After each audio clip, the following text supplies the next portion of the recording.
Joyride, 1957, a novel of intrigue by J.P. Miller, Chapter 68. Dr. Durand drove up to the doctor's parking area and parked his silver 1957 Facial Vega FV4 Typhoon, and after gunning the 331 cubic inch DeSoto engine, got out, walked to and through the ER door. He was directed to ER4 and went in to evaluate James. "Your name and relation to the patient?" the thin, black-haired nurse asked. Her hair was cropped short and her cap tilted slightly. "Misty, I work with James. We're not an item." She slid her patent place book under her coat. "I take it then you're not related?" "No." "How is it you are here in Helena?" she asked. "He and I, James, are on a research project, and it led us here," Misty said, her face now flushed.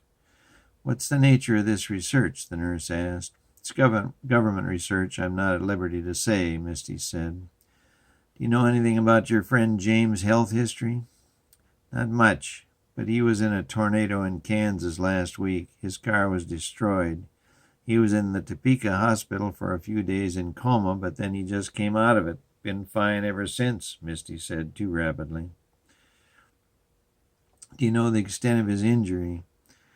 "No, we were on separate assignments then. You could contact the hospital there," Misty said. "We will. Are you okay?" the nurse asked. "I'm fine. Just take good care of James." "We will do our best." The nurse rose and stepped quickly from the room back into the hall and into ER4. She walked up to the doctor, put her arm around his waist, and began relaying the information Misty had given.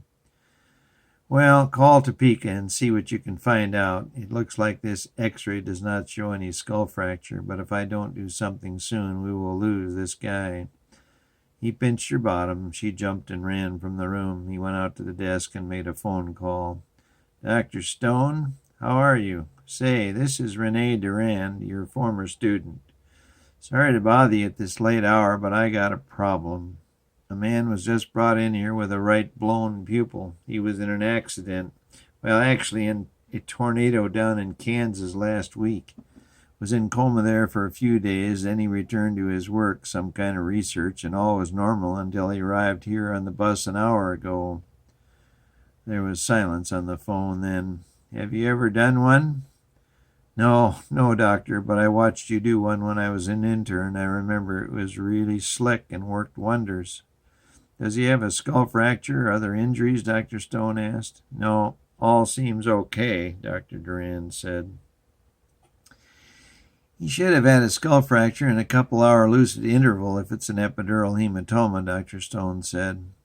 "He had a 90-minute lucid interval on the bus ride here from Garrison, but before that he also had a 1-week lucid interval last week. Makes no sense. His lucid interval should have lasted a few hours, but it lasted a week. If he had a subdural hematoma with a lot of bleeding under the brain cover of the dura, he would have never survived that tornado. But he did survive, so by all medical knowledge, he must have had an epidural hematoma. That is bleeding outside the dura or brain cover, but under the skull," Dr. Durand said. "You are right, but the books aren't always right. There's always a first time for everything." "So we go on the assumption he has an epidural bleed," Dr. Durand said. "You have to. Do you have any equipment for a burr hole?" Dr. Stone asked. Yes, we do, but I'm not sure I can. Well, we don't have time to send him here to Spokane." "No, I'm afraid not," Dr. Durand said, his face turning paler as he realized what he would have to do. The practice of medicine always seemed to put its practitioners in tight spots, and now he was definitely between the rock and the hard place.